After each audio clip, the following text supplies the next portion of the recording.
다 같이 묵도하심으로 주일 2부 예배를 성부와 성자와 성령님의 이름으로 하나님 앞에 거룩하게 드리겠습니다.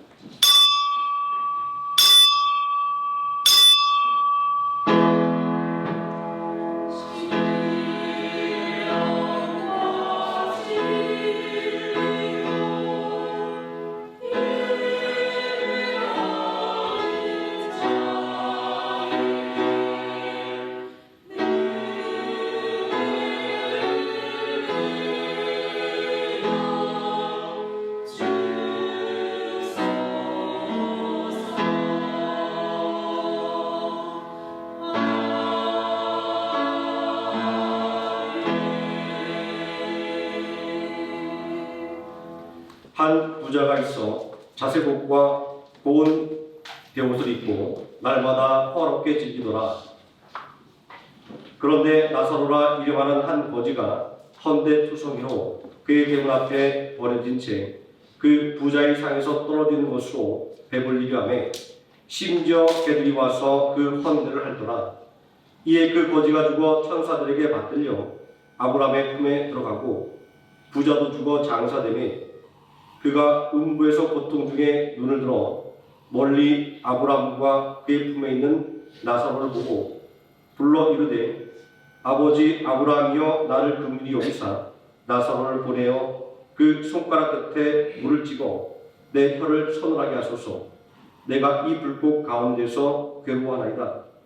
아브라함이 이르되 예 너는 살았을 때 좋은 것을 받았고 나사로는 고난을 받았으니 이것을 기억하라. 이제 그는 여기서 위로를 받고 너는 괴로움을 받느니라. 아멘. 다 함께 자리에서 일어나셔서 찬송가 1장 함께 찬송하시겠습니다.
사도신경하심으로 신앙을 드리겠습니다.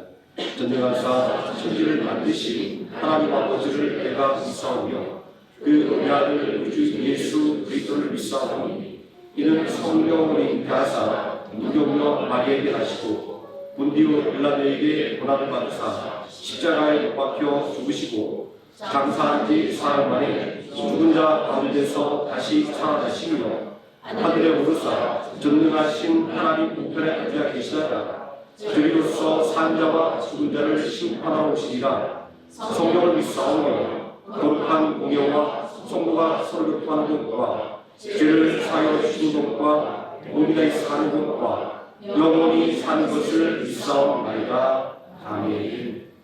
자리에 앉으셔서 찬송가 150장 찬송하시겠습니다.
시간 함께 은혜로운 하나님의 말씀 마태복음 16장에서 함께 보도록 하겠습니다. 마태복음 16장 21절에서 28절까지 말씀입니다. 제가 먼저 한 절 읽고 우리 성도님 한 절씩 묵독하시고 마지막 28절은 함께 읽습니다. 마태복음 16장 21절에서 28절 말씀입니다.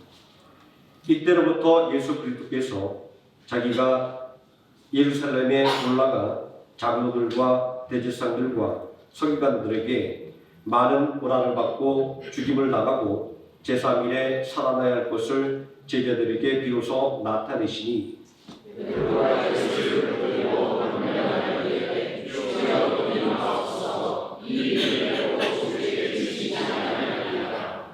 예수께서 돌이키시며 베드로에게 이르시되 사탄아 내 뒤로 물러가라. 너는 나를 넘어지게 하는 자로다. 내가 하나님의 일을 생각하지 아니하고 도리어 사람의 일을 생각하는도다 하시고 예수께서 그들에게 이르시되 누구든지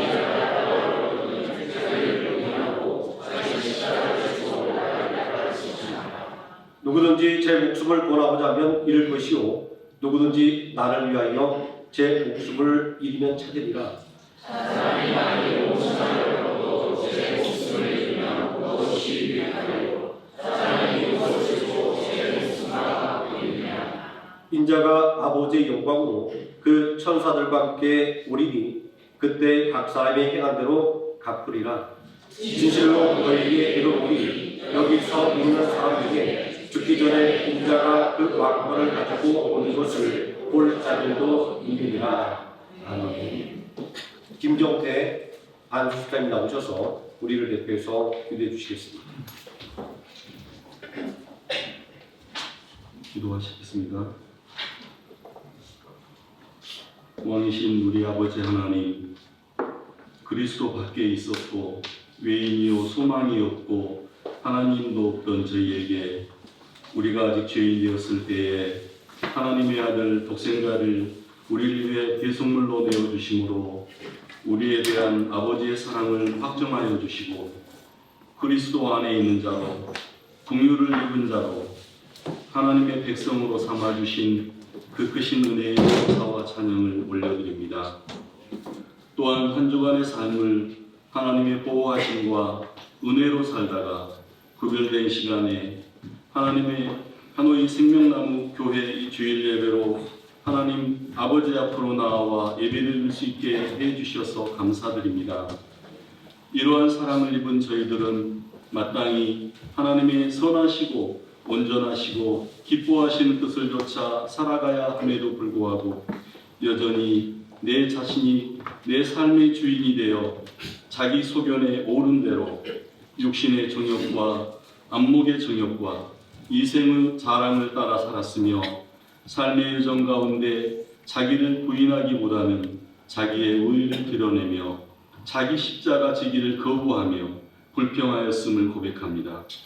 이 시간 우리의 모습 이대로 아버지 앞에 나와 엎드립니다. 예수 그리스도의 보혈로 깨끗이 씻어주시고 성령의 충만함으로 함께하여 주셔서 오직 영과 진리로 예배드릴 수 있게 하여 주옵소서. 간구하옵기는 우리나라와 우리 민족을 긍휼히 여겨 주옵소서. 윤석열 대통령과 정치 지도자들에게 하나님 경외하는 마음을 주옵소서. 그들이 주님께서 주시는 지혜와 진리로 다스리게 하옵소서. 여당과 야당이 서로 화합함으로 협력하게 하옵소서. 국가와 민족의 이름 앞에 모든 갈등이 해소되며 국가와 민족을 잘 살 수 있도록 이끌어갈 수 있도록 도와주옵소서. 이 땅에 세워주신 교회가 먼저 악한 길에서 떠나 겸비함으로 엎드려 아버지의 얼굴을 찾게 하여 주옵소서. 그리할 때 하나님 아버지께서 상하고 찢겨 황폐해진 이 땅을 고쳐주시고 새롭게 하심으로 우리 모든 민족들이 회복되고 치유되는 하나님의 일하심을 보게 하옵소서. 지금 이 시간에도 여러 모양으로 삶의 폭풍 가운데 처해 있는 성도들을 기억하여 주옵소서. 그들이 주님의 이름을 간절히 찾고 부르짖을 때 그들의 간구에 응답하여 주옵소서. 전능하시고 살아 역사하시는 주님의 능력으로 삶의 폭풍이 잠재워지게 해 주옵시고 주님 주시는 평강 가운데 고난의 시기를 넉넉히 이겨내게 해 주옵소서. 심장 동맥 수술을 위해 삼성 서울병원에 입원하신 김동기 원로 목사님께 주님의 평안과 이루하심을 주옵시고 한치의 오차나 실수가 없으신 하나님의 손이 수술하실 심장센터 의료진과 함께 해주시길 간구합니다. 깨끗이 낫게 해주시며 속히 회복시켜 주옵소서. 오늘 말씀을 선포하실 김송민 목사님 성령으로 옷 입혀 주옵소서. 선포되는 말씀마다 저희들의 마음밭에 잘 심겨져서 결실로 삶에 나타나도록 해 주옵소서. 여러 모양으로 봉사하시는 성도들의 수고와 헌신이 하나님 아버지께 향기로운 제물로 드려지게 하옵소서. 우리의 끝끝에서 호흡이 멈추는 그날까지 우리와 항상 함께 하시며 세상에서는 너희가 환난을 당하나 담대하라. 내가 세상을 이기어노라 선포하시고 말씀대로 우리에게 이김을 주시는 예수 그리스도의 이름으로 간절히 기도드립니다. 아멘.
마지막으로 우리의 마음을 열어주는 찬양팀 또 성가대 모든 성도님께 다시 한번 감사의 말씀드립니다. 말씀 전에 이 찬양으로 은혜 받고 또 하나님의 말씀을 들을 수 있게 해주신 우리 성도들의 헌신과 봉사에 하나님께서 큰 축복으로 채워줄 줄 믿습니다. 오늘 우리가 함께 묵독한 하나님의 말씀, 생명을 주신 주님의 십자가라는 제목으로 하나님의 말씀에 은혜를 나누고자 합니다. 기원전 73년에 로마의 공투사 스파르타쿠스가 노예들을 이끌고 반란을 일으켰습니다. 이들의 반란은 일시적으로 지금의 이탈리아 반도 남부를 장악할 정도로 강력했습니다. 이들의 반란을 진압한 로마 제국은 반역자들을 십자가에 못 박았습니다. 로마로 들어오는 아피아 가도를 따라 약 6,000명의 반역자들을 십자가에 못 박아 세워놓았는데 그 길이가 수 킬로미터에 달했다라고 합니다. 십자가의 시체는 사형대였던 것입니다. 그렇지만 십자가형이 가장 가혹한 것은 아니었습니다. 가혹한 것을 따지자면 고대 중국의 형벌이나 조선시대에 부과된 형벌이 더 잔혹합니다. 몽둥이로 때려 죽이는 형벌, 사지를 찢어 죽이는 형벌 등등 말로만 들어도 몸소리 쳐지는 형벌들입니다. 고대 로마에도 십자가형보다 가혹한 형들이 많았습니다. 그 중에 하나로 시체와 함께 묶어놓는 형벌이 있었다라고 합니다. 부패하는 시체와 함께 묶여 공포와 고통을 당하며 서서히 죽어가는 형벌입니다. 오라 나는 돈관 사람이로다 이 사방의 몸에서 누가 나를 건져내랴 라고 하는 로마서 7장 24절의 말씀은 시체와 함께 묶여 죽어가는 공포를 표현하는 말씀이라는 연구도 있습니다. 시체와 함께 묶여 어쩔 도리 없어 죽어가는 형벌은 죄악을 벗어버리지 못하고 죄에서 벗어나지 못해 몸부림치는 영적인 현실을 비유하는 것이다 라고 말입니다. 이러한 형벌에 비하면 십자가형은 명함도 못 내미는 형벌입니다. 그럼에도 불구하고 로마에서는 반역자들을 십자가형에 처했습니다. 죄목에 비하면 너무 가벼운 형벌 같지만 어떤 면에서는 가장 가혹한 형벌일 수도 있습니다. 왜냐하면 십자가형은 당사자에게 수치와 모욕을 주는 형벌이기 때문입니다. 또 십자가형을 바라보는 사람들에게는 지속적인 공포를 심어주는 형벌이기 때문입니다.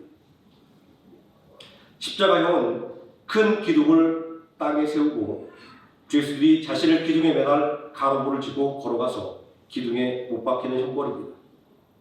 예수님도 십자가에 달릴 때 이런 가로물을 쥐고 골고다 언덕을 오르셨습니다. 십자가형은 자기 흉투를 쥐고 사형장으로 올라가며 온갖 모욕과 수치를 당해야만 했습니다. 게다가 십자가형은 치명적인 형벌이 아니었습니다. 십자가에 매달린 죄수들은 며칠 동안 죽지 않고 살아있는 경우가 허다했습니다. 그래서 십자가에 매달린 죄수들이 빨리 죽도록 하기 위해서 하루 정도가 지나면 다리를 부러뜨렸다라고 합니다. 십자가에서 두 팔이 못 박힌 상태에서 상체를 지탱해주는 다리를 부러뜨리면 숨을 제대로 쉴 수가 없어서 오래지 않아 죽게 된다고 합니다. 요한복음 19장 31절 이하의 말씀을 보면 예수님을 십자가에 못 박은 유대인들이 안식일이 오기 전에 시체를 치우기 위해서 죄수들의 다리를 꺾어서 시체를 치워달라고 요청합니다. 그들의 요청대로 군인들이 예수님과 함께 달린 죄수들의 다리를 꺾어서 죽도록 만들었습니다. 그때 예수님은 이례적으로 이미 죽으셨기 때문에 다리를 꺾지 않고 참으로 옆구리를 찔러 그 죽음을 확인했습니다. 히브리서 12장 2절 말씀도 믿음의 주요 또 온전하신 이인 예수를 바라보자 그는 그 앞에 있는 기쁨을 위하여 십자가를 참으사 부끄러움을 개의치 아니하시더니 라는 말씀으로 십자가형이 수치와 모욕을 주는 형벌임을 강력하게 증거하고 있습니다. 실제로 십자가 형벌은 로마 제국에서는 이방인들과 그리고 이방인 반역자들에게만 부과되는 형벌이었습니다. 로마 시민권자에게는 어떠한 경우라도 십자가형을 선고하지 않았다라고 합니다. 이렇게 수치와 모욕의 상징인 십자가이기에 예수님께서 십자가에 달려 죽임을 당할 것이라는 것을 말씀하실 때 제자들은 당황할 수밖에 없었으며 베드로는 강력하게 만류할 수밖에 없었던 것입니다. 당시 제자들의 관심은 예수님과 함께 인간적인 성공과 그리고 영광을 누리는 데 있었기 때문입니다. 그런데 이런 성공과 영광을 저버리는 십자가를 지겠다라고 하는 말씀은 도저히 받아들일 수 없는 말씀이었던 것입니다. 이렇게 이해할 수 있는 근거는 본문 24절 말씀입니다. 24절에서 예수님께서 제자들에게 누구든지 나를 따라오려거든 자기를 부인하고 자기 십자가를 지고 나를 따를 것이니라 라고 하신 말씀은 예수님께서 당할 죽음이 십자가형이라고 하는 것을 말하는 것입니다. 이렇게 저주받은 십자가를 예수님께서 짊어지신 이유는 무엇일까요? 사람이 온 천하를 얻고도 제 목숨을 잃으면 무엇이 유익하리요? 사람이 무엇을 주고 제 목숨과 바꾸겠느냐? 26절 말씀을 통해서 예수님께서 십자가를 져야만 하는 이유를 알 수 있습니다. 예수님께서 저주의 십자가를 짊어지신 것은 우리에게 참 생명을 주기 위해서였던 것입니다. 마태복음 20장 28절에서 예수님은 당신의 사명이 당신을 믿고 따르는 자들에게 참 생명을 주기 위함임을 분명하게 말씀하셨습니다. 인자가 온 것은 섬김을 받으려 함이 아니요 도리어 섬기려 하고 자기 목숨을 많은 사람들의 대속물로 주려 함이니라. 그러므로 천하보다 귀한 목숨이라는 말씀에서 목숨은 우리 육체의 생명을 가리키는 것이 아니라 우리의 영혼을 가리키는 말입니다. 그래서 다시 이 말씀은 사람이 온 천하를 얻고도 구원을 받지 못하면 무엇이 유익하리요? 라고 읽을 수 있습니다. 오늘 예배를 시작하는 묵도의 말씀으로 예수님께서 비유로 들려주신 부자와 거지 나사로에 대한 말씀을 읽었습니다.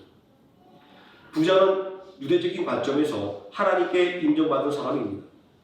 유대인들은 사람이 부자가 되는 것은 하나님께 복을 받았고 그 믿음을 인정받은 것이다라고 여겼기 때문입니다. 반면 거지는 부연 설명하지 않아도 저주받은 인생입니다.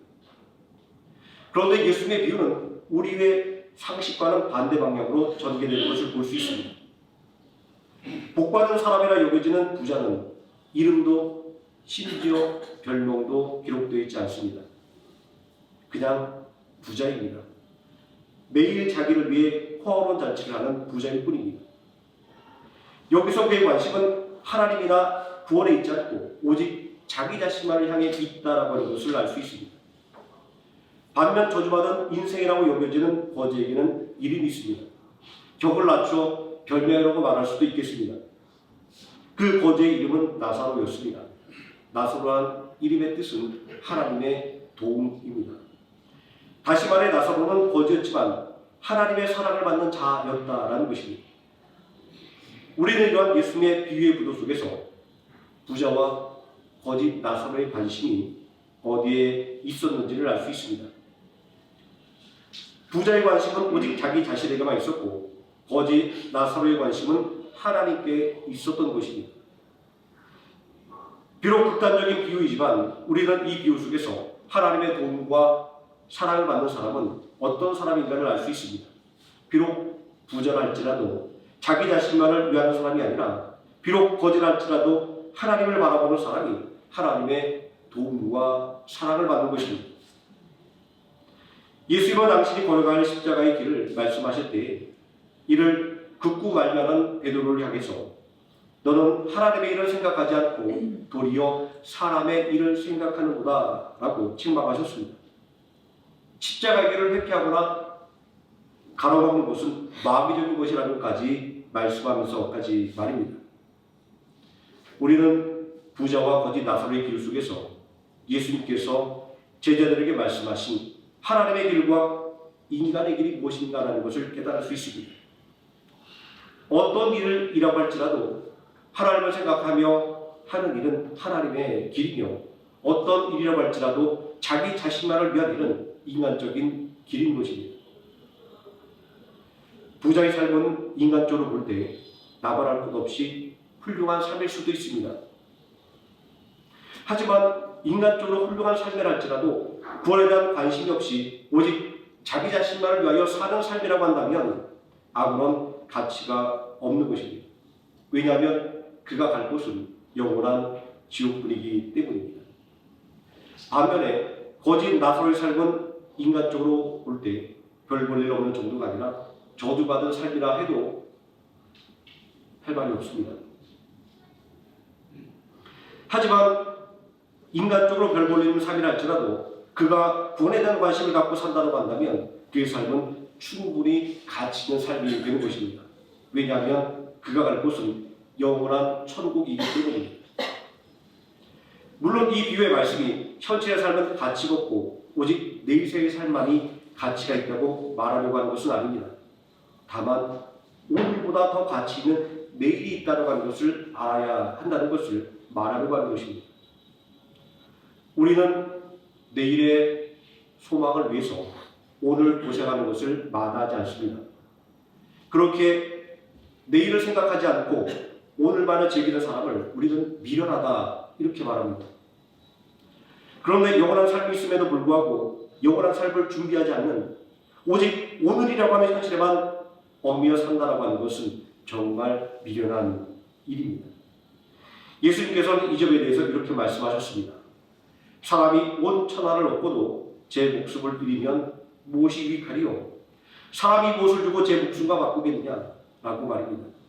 우리가 예수님을 우리의 구주로 믿어야 하는 이유가 바로 여기에 있는 것입니다. 언젠가 동네 형에게 들었던 이야기가 생각납니다. 제가 다른 동네로 이사 가면서 몇 년간 보지 못했던 형을 동네 시장에서 우연하게 만났습니다. 반갑게 인사를 하며 서로 그동안 사는 이야기를 잠시 나누었습니다. 그런데 형의 얼굴빛이 좋지 않아서 무슨 일이 있냐고 물어보았습니다. 그러자 그 형은 자기가 동생과 식당을 운영했는데 식당이 너무 잘 돼서 밤낮으로 쉬지 않고 일했다고 합니다. 돈 버는 재미에 힘든 줄도 몰랐다고 합니다. 그러던 어느 날 너무 피곤하고 몸이 아파서 병원에 갔더니 신부전 말기 판정을 받았다고 합니다. 아프고 나니 돈도 아무 소용이 없더랍니다. 다행히 동생이 신장을 이식해 주어서 지금은 건강을 회복 중에 있다라고 합니다. 이 말을 하면서 저에게도 건강을 잘 챙기라고 신신당부했습니다. 돈 버는 것도 좋지만 건강을 잃으면 아무 소용이 없으니 건강을 챙기면서 일도 해야 하는 것이다 라고 말입니다. 그렇습니다. 세상에 내 목숨보다 더 가치 있는 것은 없습니다. 더구나 영원한 삶에 있어서 구원받는 것보다 더 가치 있고 중요한 것은 하나도 없는 것입니다. 제가 오늘 말씀의 제목을 생명을 주신 주님의 십자가 이렇게 정했습니다. 제목에 굳이 주님의 십자가라는 단서를 붙여놓은 것은 앞서 말씀드렸듯이 본래 십자가의 의미는 죽음이며 수치와 모욕이라고 하는 저주의 상징이었기 때문입니다. 그런데 이러한 십자가의 부정적인 의미가 예수 그리스도로 말미암아 생명의 십자가가 되었으며 승리와 영광의 상징이 되었기 때문입니다. 성경은 예수 이름 외에는 세상에 구원을 받을 만한 다른 이름을 주신 적이 없다라고 분명하게 선언하고 있습니다. 또한 예수님도 나는 길이요 진리요 생명이니 나로 말미암지 않고는 아버지께로 올 자가 없느니라 말씀하셨습니다. 예수님을 믿는 것 외에는 구원의 길이 없기에 예수님은 자기를 부인하고 자기 십자가를 지고 나를 따르라 말씀하신 것입니다. 우리는 앞서서 십자가의 후보에서 십자가형을 당하는 사람이 자기 십자가를 지고 가야 한다는 것을 살펴보았습니다. 예수님도 십자가에 달리기 위해서 자기가 달릴 십자가를 지고 골고다 언덕을 올라가야 했습니다. 그러므로 자기 십자가를 지고 나를 따르라는 말씀을 들을 때 제자들은 자기 십자가를 진다는 것이 무엇을 의미하는지를 금세 깨달을 수가 있었던 것입니다. 내가 짊어져야 할 십자가는 무엇일까요? 먼저 사명이라고 말할 수 있을 것입니다. 복음을 전하는 사명을 감당했던 제자들이 예수님의 길을 이어 순교로 나간 것을 생각해 본다고 한다면 내가 짊어져야 할 십자가는 사명입니다. 그러나 내가 짊어져야 할 십자가를 단순하게 생각해 본다고 한다면 나에게 지어진 수고하고 무거운 짐이라고 말할 수 있습니다. 부자와 거지 나사로의 비유를 생각해 보아도 그렇습니다. 십자가의 길에서 중요한 것은 누구를 따라가느냐에 있는 것입니다. 분명 저는 오늘 말씀 가운데 상반된 십자가의 두 가지 의미를 말씀드렸습니다. 예수님의 말씀을 다시 생각해 봅니다. 누구든지 나를 따라오려거든 이라고 말씀합니다. 그리고 예수님을 따라오는 사람은 자기를 부인하고 자기 십자가를 지라고 말씀하셨습니다. 누구든지라는 말과 자기 십자가라는 말을 하나로 묶어서 생각해 보면 자기 십자가는 각자가 짊어진 수고하고 무거운 짐이라고 말할 수 있는 것입니다. 예수님은 수고하고 무거운 짐진 자들아 다 내게로 오라 내가 너희를 쉬게 하리라. 나는 마음이 온유하고 겸손하니 나의 멍에를 메고 내게 배우라. 그리하면 너희 마음이 쉼을 얻으리니 이는 내 멍에는 쉽고 내 짐은 가벼움이라 말씀하셨습니다. 십자가를 이렇게 이야기할 때 내 사명이 무엇이고 내 짐이 무엇인가 하는 것이 중요한 것이 아니고 내가 예수를 믿고 따르는 것이 중요하다는 말씀이 되는 것입니다. 사람들이 흔히 하는 말이 있습니다. 삶의 속도가 중요한 것이 아니라 삶의 방향이 중요하다라고 말합니다. 제자들을 향해서 자기 십자가를 지고 예수님을 따르라고 말씀하신 것은 삶의 속도가 중요한 것이 아니라 삶의 방향이 중요하다라고 말씀하신 것입니다. 다시 말해서 무작정 성공하는 것이 중요한 것이 아니라 무엇을 위해서 살아야 하는 것이 더 중요하다는 말씀인 것입니다. 부자와 거지 나사로의 비유는 이 점을 강조하는 말씀인 것입니다. 부족함이 없게 사느냐 아니면 빈곤하게 사느냐 하는 것이 인생에 있어서 가장 중요한 문제라고 하는 것은 어느 누구도 부인할 수 없는 사실입니다. 그러나 이것보다 더 중요한 것은 무엇에 소망을 두고 살아가야 하는가라는 것입니다.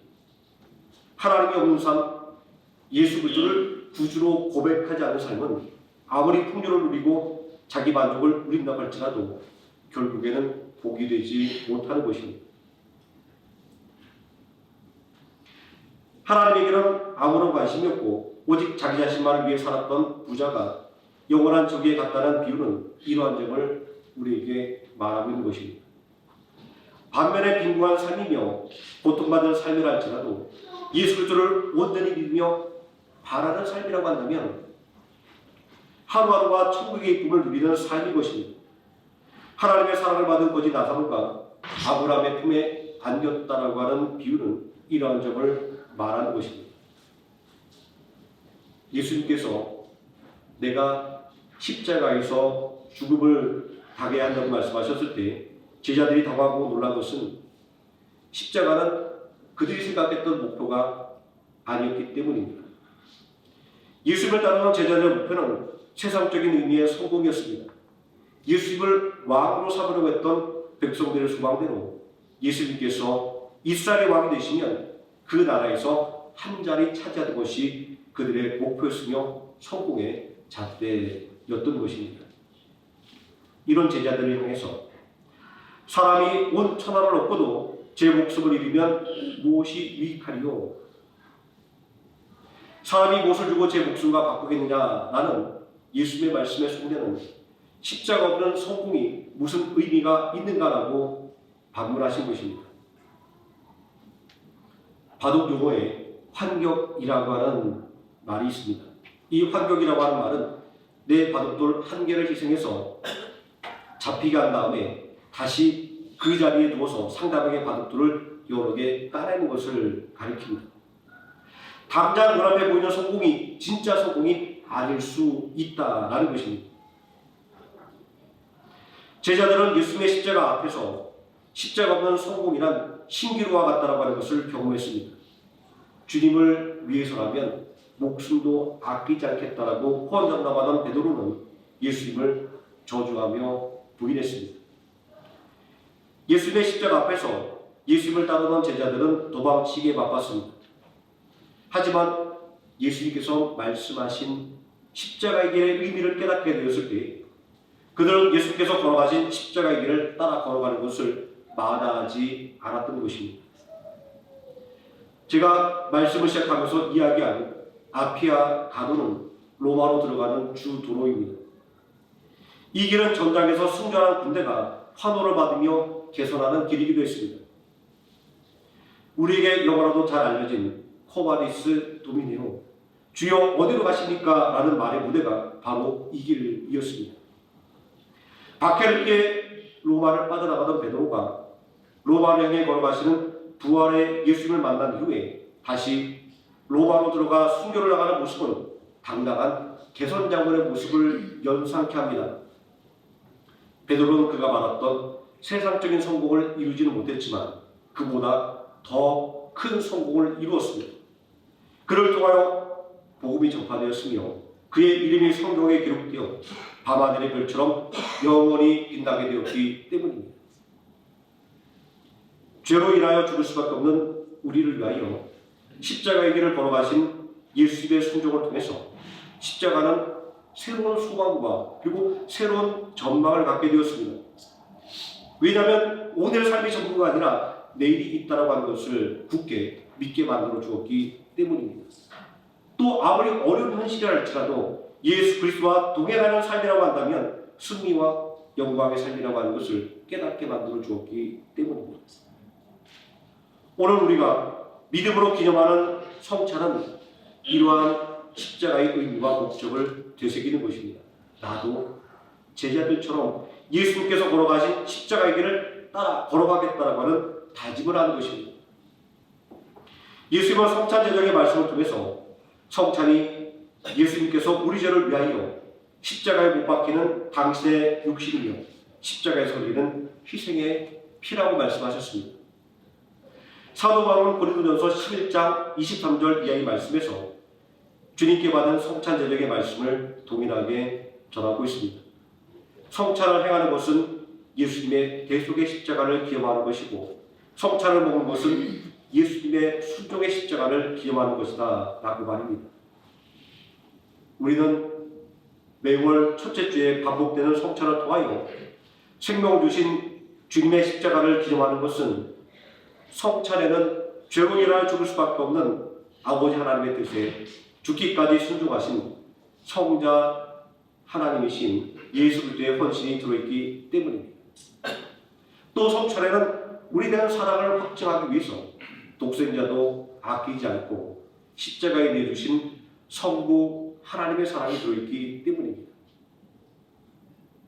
성찬에는 우리를 위한 성자 하나님이신 예수 그리스도의 헌신과 성부 하나님의 사랑을 깨닫고 고백하게 하는 성령 하나님의 인재의 은혜의 역사가 들어있기 때문입니다. 로마서 5장 8절 말씀은 우리에게 생명을 주신 예수 그리스도의 십자가를 이렇게 증거하고 있습니다. 우리가 아직 죄에 비했을 때에 그리스도께서 우리를 위하여 죽으심으로 하나님께서 우리에 대한 자기의 사랑을 확증하셨느니라 라고 말합니다. 오늘도 나를 구원하기 위해서 십자가에서 대속의 죽음을 당하신 예수 그리스도를 기념하는 성찬을 통하여 내게 생명 주신 예수 그리스도의 십자가의 길을 따라 걸어가는 소망으로 충만해지는 하늘의 생명함께 성도님들이 되시기를 예수님의 이름으로 축원드립니다. 기도하시겠습니다. 전능하신 아버지 하나님, 우리는 십자가의 고난을 생각하며 십자가를 멀리하기를 원했지만 그러나 우리에게 생명 주시기를 원하시는 주님은 그 고난의 십자가를 마다하지 않았고 저주의 십자가를 오히려 기꺼이 짊어지심을 오늘 말씀을 통하여 다시 한번 깨닫게 됩니다. 아버지 하나님, 하나님이 없는 성공, 주님이 함께하지 않은 그 성공을 바라보며 정신없이 달려가는 인생이 되지 말게 해주시고 하나님의 뜻을 따라 우리 주님과 함께 동행함으로 또 성령님의 인도하심에 따라 온전히 하나님께서 주시는 일용할 양식으로 하루를 기쁨으로 살아가며 하나님의 은혜에 감사하는 믿음의 삶을 살아가는 성도 될 수 있도록 아버지 하나님 축복하여 주시고 성령의 능력으로 감싸주시기를 원합니다. 예수님의 이름으로 기도드립니다. 아멘. 찬송가 148장 찬송하시겠습니다.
매월 첫째 주일은 성찬으로 드리는 주일입니다.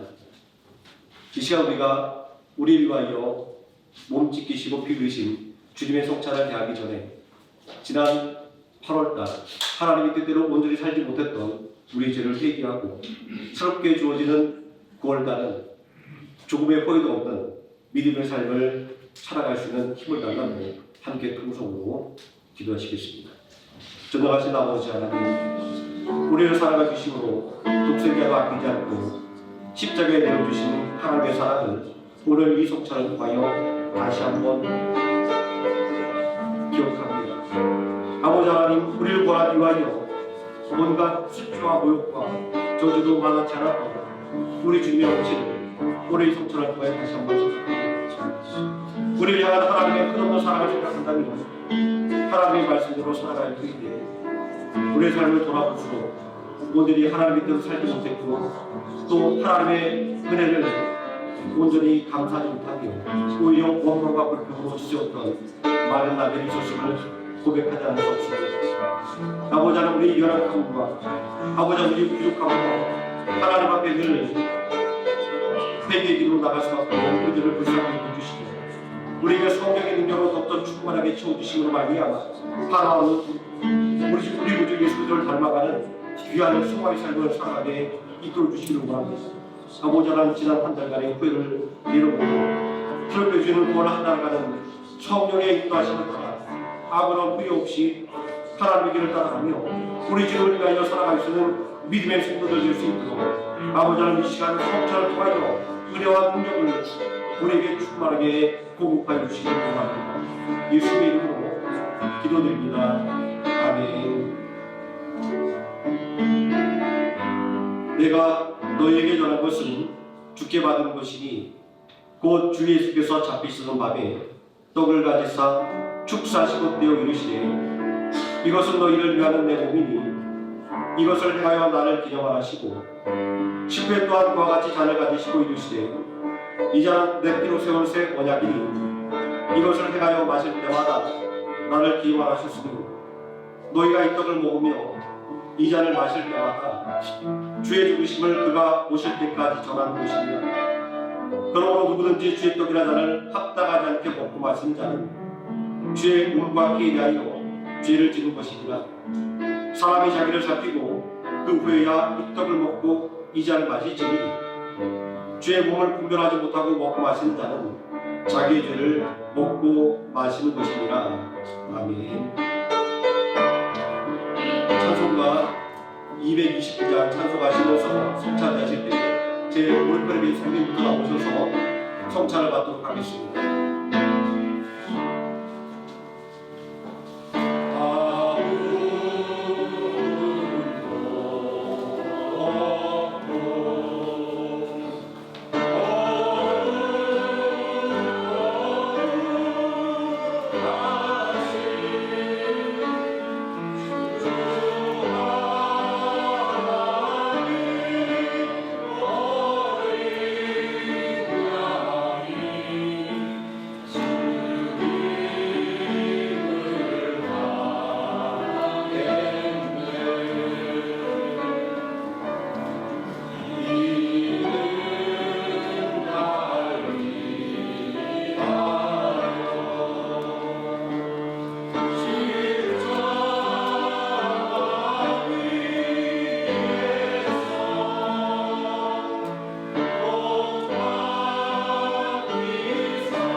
아멘. 이 시간 우리 함께 기도하기를 원합니다. 몸이 아프신 분은 아픈 곳에 손을 얹으시고 문제가 있으신 분은 가슴에 손을 얹으시기 바랍니다. 전능하신 아버지 하나님, 하나님 앞에 나설 아무런 공로가 없는 우리이며 하나님께 아무것도 구할 자격이 없는 우리이지만 우리 죄를 대속하기 위하여 십자가에 달려 몸 찢기시고 피 흘려 죽임을 당한 예수 그리스도의 보혈의 공로를 의지하여 이 시간 하나님 앞에 간구합니다. 아버지 하나님, 우리 아픈 것 위에 손을 얹었습니다. 사람의 능력으로 어찌할 수 없이 우리를 고통스럽게 만드는 질병 가운데 고통받는 성도들 있사오니 아버지 하나님 친히 함께해 주시고 우리 주님 피 묻은 손으로 안수하사 깨끗하게 낫는 은혜의 역사가 있게 하여 주시옵소서. 우리에게 질병을 가져오는 악한 먼 수박의 권세는 예수의 피로 명하노니 물러갈지어다. 아버지 하나님, 주님의 피를 의지할 때에 주님의 성찬을 먹고 마시며 신앙을 고백할 때에 주의 능력이 우리에게 영으로 임하여 악한 모든 원수마귀의 권세를 물리치고 모든 병마가 깨끗하게 찢겨 나갈 줄 믿습니다. 아버지 하나님, 이 시간 우리의 문제를 우리 주님 앞에 내려놓기를 원합니다. 울어도 애써도 안 되는 문제들을 하나님 앞에 내려놓고 다시 우리가 짊어지지 않도록 우리들의 마음을 굳건하게 해주시기를 원합니다.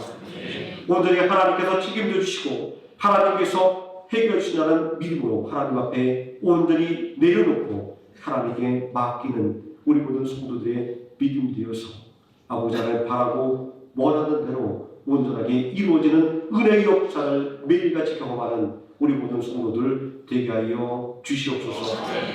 오늘 성찬을 대하여 우리를 위하여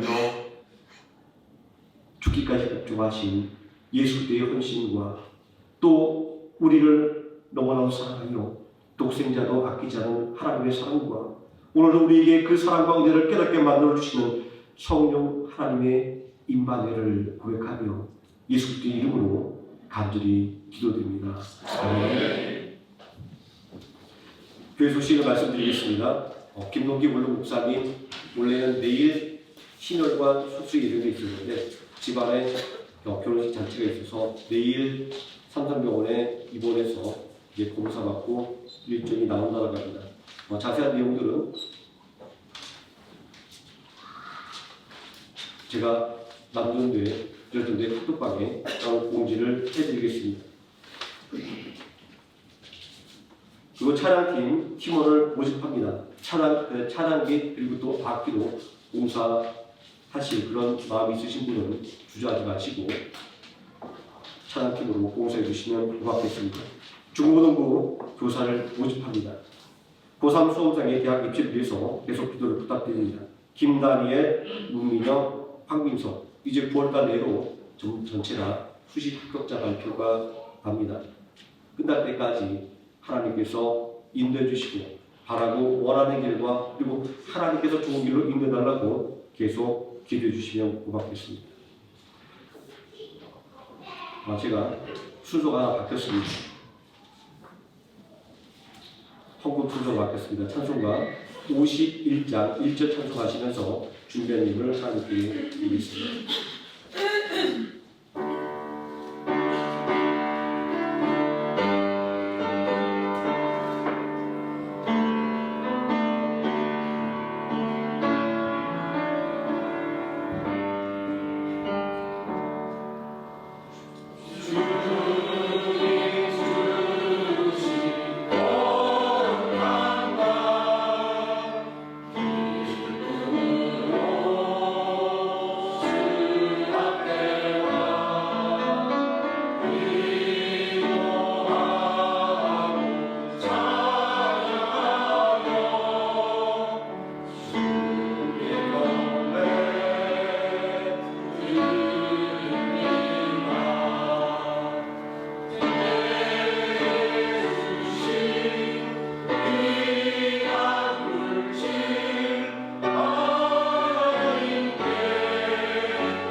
기도하겠습니다. 사랑과 은혜가 풍성하신 아버지 하나님, 오늘도 변함없이 우리에게 거룩한 주님의 날을 허락하여 주시고 예배의 자리 또 말씀의 자리, 경배의 자리로 인도해 주심을 감사히 드립니다. 언제나 하나님 앞에 나와 찬양하며 또한 기도하며 하나님의 말씀을 들을 때마다 하나님께서 우리와 함께 해주시고 우리에게 얼마나 큰 사랑을 베풀 수 있는지를 다시 한번 고백하지 않을 수 없습니다. 아버지 하나님께 받은 것으로 귀하게 구별드리는 우리의 믿음의 행위를 통하여 하나님께서 우리의 삶을 주관하시며 우리의 구주 되심을 고백합니다. 아버지 하나님, 이 시간 우리가 세상에 물질을 드리는 것이 아니라 하나님께서 우리를 보내신 은혜에 감사하는 믿음의 고백을 이 시간 드렸사오니 아버지 하나님, 이 모든 믿음의 예물 위에 30배, 60배, 100배 놀라운 하나님의 축복이 넘쳐나게 하여 주시옵소서. 우리 모든 성도들 가정마다 하나님께서 친히 함께 해주심으로 말미암아 악한 원수막이 조금 더 틈타지 못하게 해주시고 하나님의 살아계심과 하나님의 영광을 증거하는 능력 있는 믿음의 가족으로 굳건하게 세워주옵소서. 아버지 하나님, 어느 때보다 어려운 시절이라고 이야기합니다. 아버지 하나님, 회사마다 어려움을 토로하고 있습니다. 아버지 하나님, 이러한 어려운 시점에서 우리 모든 성도들 일하는 직장마다 그곳에서 더욱더 귀하게 쓰임받게 해주시고 더욱더 높임받게 하여 주시기를 원합니다. 아버지 하나님, 어려운 시기에 믿음의 비전을 가지고 하나님의 살아계심을 당당하게 선포하는 믿음의 자녀 되어서 하나님의 살아계심과 영광을 통하여 또한 자기가 속한 직장과 기업을 더욱더 온전히 든든히 세워가는 능력 있는 일꾼 되게 하여 주시옵소서. 아버지 하나님, 우리 성도들 경영하는 기업과 사업장마다 하나님께서 친히 함께 경영하여 주시기를 원합니다. 하나님께서 손을 잡아 이끌어 주시면 어떠한 문제도 두렵지 않으며 어떠한 장애물도 아버지 하나님 넘어설 수 있습니다. 아버지 하나님, 함께 해주심으로 말미암아 우리 모든 성도들의 기업과 사업장이 날로 성장해 나가는 놀라운 역사가 끊이지 않게 하여 주시옵소서. 더욱더 바라고 원하는 것은 하나님 앞에 드려지는 귀한 예물이 예수 그리스도의 몸된 교회를 든든히 세워가는 물질이 되게 하여 주시오며 예수 그리스도의 십자가의 복음을 더욱더 널리 전하는 마중물이 되어서 하나님의 나라가 이 땅에 임하게 하는 놀라운 물질 되게 하여 주시옵소서. 예수님의 이름으로 기도드립니다. 아멘. 다 함께 자리에서 일어나셔서 찬송가 635장 함께 찬송하시겠습니다.